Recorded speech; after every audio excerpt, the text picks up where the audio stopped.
Imagine, um, imagine you are standing at the very edge of a high diving board. You've climbed all the way up that terrifying ladder. Your toes are like tightly curled over the rough edge, and your heart is just absolutely pounding in your ears. Oh, yeah, we've all been there. Right. But instead of, taking a breath and jumping, you pull out a clipboard and a calculator, and you just stand there checking the wind resistance and, like, the water's surface tension. Just crunching numbers. Exactly. You're trying to mathematically guarantee this perfect, painless entry. And the crazy thing is, we do this with our actual lives every single day. We really do, because holding that clipboard, it feels like productivity, it feels responsible. But really, it is just a sophisticated delay tactic to keep us dry and safely up on the board. Welcome to this deep dive, put together specifically for you. Our mission today is to really tear into the actual mechanics of how we transform our lives. And I don't mean the motivational poster version, but the actual psychological machinery behind it. Right, the real mechanics. Yeah. Yeah, we are working from a single, intensely focused source document today. It's an article titled Teaching Students to Dream Out Loud. And a quick spoiler for you, transforming your life actually involves intentionally dropping that clipboard. It's about actively seeking out that sensation of free fall. Yes, and systematically stopping yourself from being your own worst enemy. Because, the author of this text completely dismantles the illusion that we should just wait for comfortable moments. Those moments where everything perfectly aligns with our expectations. Which never actually happen. Never. The reality is that standardizing our outcomes and trying to predict every single variable, it actually prevents any genuine transformation from taking place. Okay, let's unpack this, because the core premise here is something I think we all wrestle with. Yeah. We all have these grand ambitions, or at least these quiet hopes. So why do we freeze up when the opportunity to act on them is right in front of our faces? What's fascinating here is the author's argument that merely possessing a dream is biologically and psychologically insufficient. Wait, insufficient? How? Well, a dream is just a static image in your head, right? To actually realize it, the text argues that you need to develop an unconscious, constant awareness of opportunities. Unconscious, constant awareness. I need to pause on that phrase because, frankly, it sounds like a contradiction. How can you be unconscious and aware at the exact same time? It's a fair question. It's really about cognitive conditioning. Think of it like a seasoned musician who doesn't even have to look at the fretboard of a guitar to find the right chord. Oh, because it's muscle memory. Exactly. They have practiced it so much that the physical action just becomes an automatic reflex. So the author is suggesting we have to train our brains to scan for opportunities so relentlessly that it bypasses our conscious, anxious deliberation. You build a habit of seeing doors where other people just see blank walls. Right. To the point where recognizing an opportunity and stepping through it happens before your fear center even has a chance to hit the brakes. You're trading a reflex. Okay, that makes a lot of sense. But before we get into the exact framework of how to build that reflex, I think we should establish who the author is actually targeting here. That's a crucial point. Because reading through this, I felt incredibly seen. Like, think about the last time you were in a meeting and you had a genuinely good idea, but you kept your mouth shut because you didn't want to sound stupid or you didn't want to disrupt the flow. That is exactly the moment this author is diagnosing. Yeah, the text is meticulously specific about its audience. This framework is not designed for those naturally exceptional, fearless outliers who just magically seize every risk without a second thought.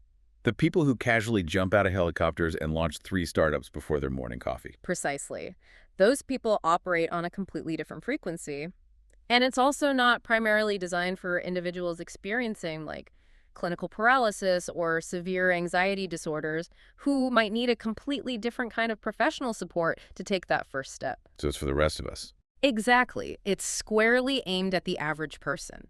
The person who clearly recognizes their own limitations, who feels the friction of their own self-doubt, but flat out refuses to let those limitations dictate their identity. That is such a critical distinction. It's for the person who carries around the mental baggage of past regrets. I mean, we all have that internal highlight reel, right? Those moments where we walked away or stayed quiet or just took the safe route. And we beat ourselves up over it. Right. This source is for someone who has consciously decided they are done feeling that specific flavor of regret. But hold on, though. That completely contradicts almost everything we are taught in our foundational systems. How so? Well, the whole educational system, and frankly corporate society as a whole, is built on minimizing risk. Like, we are rewarded for using approved templates, we follow best practices, we buy insurance policies for our insurance policies. Why is this author telling us to run headfirst into the danger zone? Because the author identifies that safety and standardization are the actual enemies of actualization. Most systems are designed to produce a predictable median result. Right, they want average. They protect you from total failure, sure, but by doing so, they completely cap your potential for extraordinary growth. The source insists that genuine transformation requires creating conditions where you must show who you truly are, utterly devoid of a safety net. You have to learn to tolerate profound discomfort. You do. Because if you're safe, you're just reciting lines from a script someone else wrote for you. But realizing that growth only happens without a safety net, that presents a massive problem for the average person. Like, how do you step off the ledge without totally crashing your life? Well, the author doesn't just leave us hanging over the edge. They provide a highly specific cognitive safety harness. It's called the intentional partnership dialogue. Intentional partnership dialogue. I want to dig into that term. Mm-hmm. It implies a conversation, obviously, but from the source material, it reads a bit more like a psychological framework for how we process stress and opportunity. Yeah, it basically operates on two levels. Externally, it is a partnership between a mentor or an enabler and the person taking the risk. But internally, which is really where the heavy lifting happens, it's a dialogue between three integrated mindsets that have to operate simultaneously within your own brain. Okay, let's break those down. What's the first pillar? The first of these internal pillars is grit. And grit has become a bit of a buzzword lately, I feel like. But the source strips away the fluff. It is not about intense, fiery passion in short bursts. Not at all. The text leans heavily on the research that perseverance matters far more than natural ability over a long timeline. Grit is the psychological stamina to sustain dedication to a goal over years, not just weeks. So it's about endurance. Exactly. It is the specific mechanism that keeps you moving forward when the progress is entirely invisible. You know, talented people often actually lack grit because they are accustomed to rapid mastery. Well, that makes sense. Things come easy to them. Right. So when they finally hit a wall that requires a prolonged, ugly struggle, they often just retreat. Grit is what outlasts talent. Which flows right into the second mindset in this internal dialogue, which is the growth mindset. Mm-hmm. And the source points out a detail here that completely blew my mind because it focuses on the literal neurobiology of how we handle obstacles. It's so cool. It moves growth mindset out of the realm of like abstract motivation and into physical anatomy. When you encounter a challenge that you do not currently have the skills to solve and you choose to struggle through it anyway, you are physically strengthening the neural connections in your brain. The struggle is the actual mechanism. Like, your brain is physically changing shape. Literally changing. It is reinforcing the myelin sheath around those neural pathways so that the electrical signal travels faster the next time. It frames mistakes not as embarrassing failures to be hidden, but as the actual heavyweights you have to lift to build cognitive muscle. And that biological reframing is essential. Because if you view a mistake as a permanent indictment of your intelligence, your brain immediately triggers a threat response. You just shut down. Right. But if you view it as necessary friction for neural growth, you stay engaged. And staying engaged is the only way to activate the third and arguably most important pillar, which is divergent thinking. Let's break down the mechanics of divergent thinking, because I feel like we are so conditioned to do the exact opposite. We spend our whole lives answering convergent questions, the what, the where, the when. Very tactical questions. Exactly. They demand a single, definitive, correct answer. Yeah, convergent thinking is about narrowing down your options to find the safest route. And when you are terrified or you're stepping out of your comfort zone, your brain naturally defaults to convergent thinking. It just narrows your focus to immediate survival. You start looking for the quickest exit door. Right. But divergent thinking is a literal conscious override switch to that panic response. Instead of narrowing, it forces an expansion. But how does someone actually flip that switch when they're in full panic mode? By forcing yourself to ask expansive questions.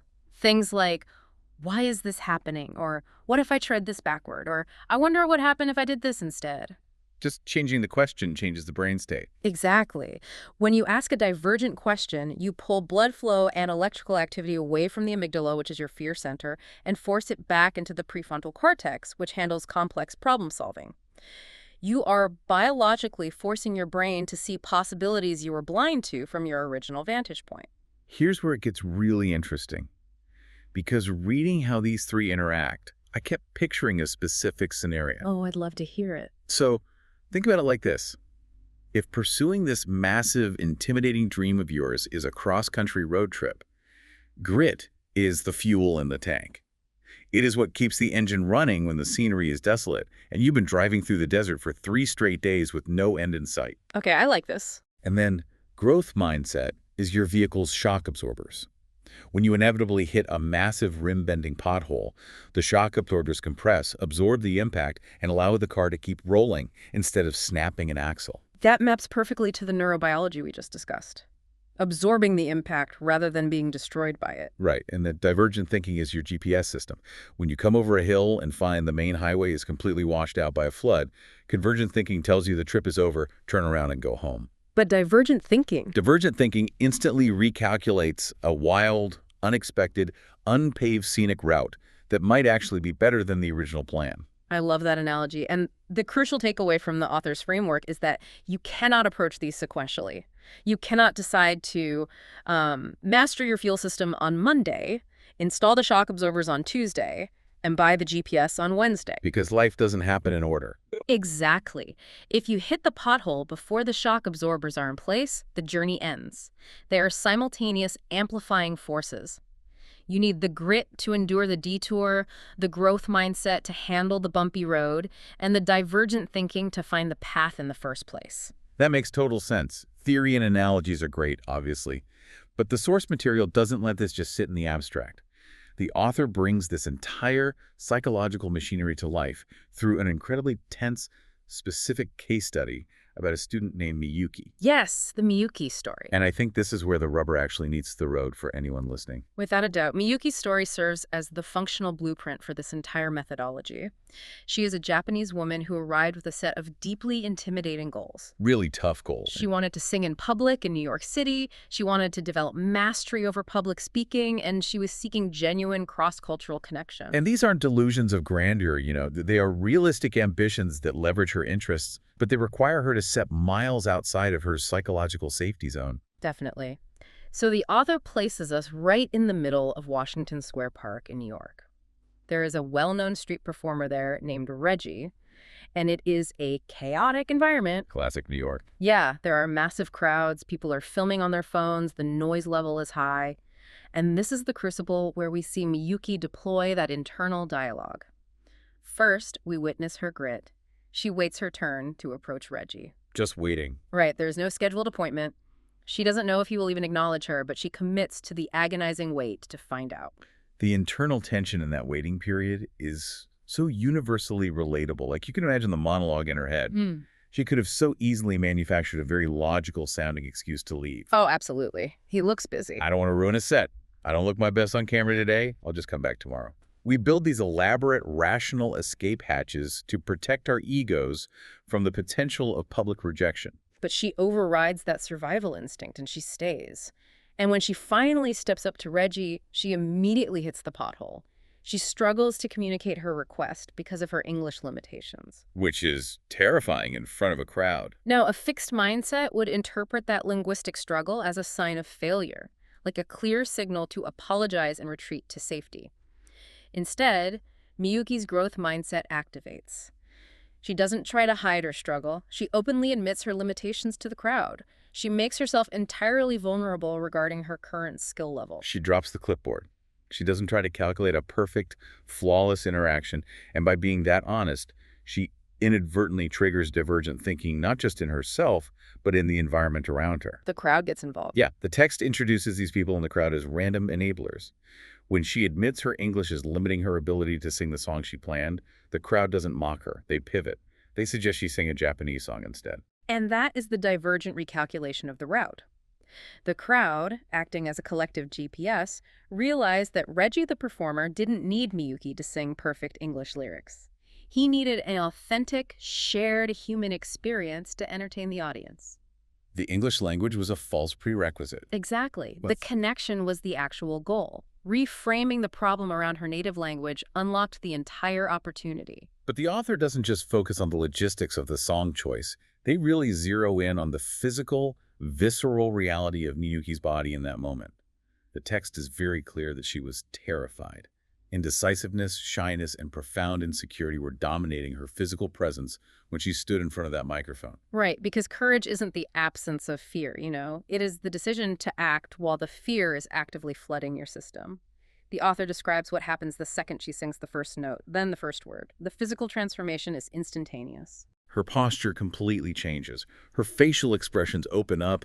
The tremor in her voice is replaced by strength and tone. She stops planning for her life. She stops preparing for a future moment, and she suddenly inhabits her own dream in real time on a chaotic street corner. With absolutely zero guarantee of how it will end. Exactly. The person who finished that song was fundamentally neurologically different from the person who walked up to the microphone. The struggle reshaped her. It's incredible.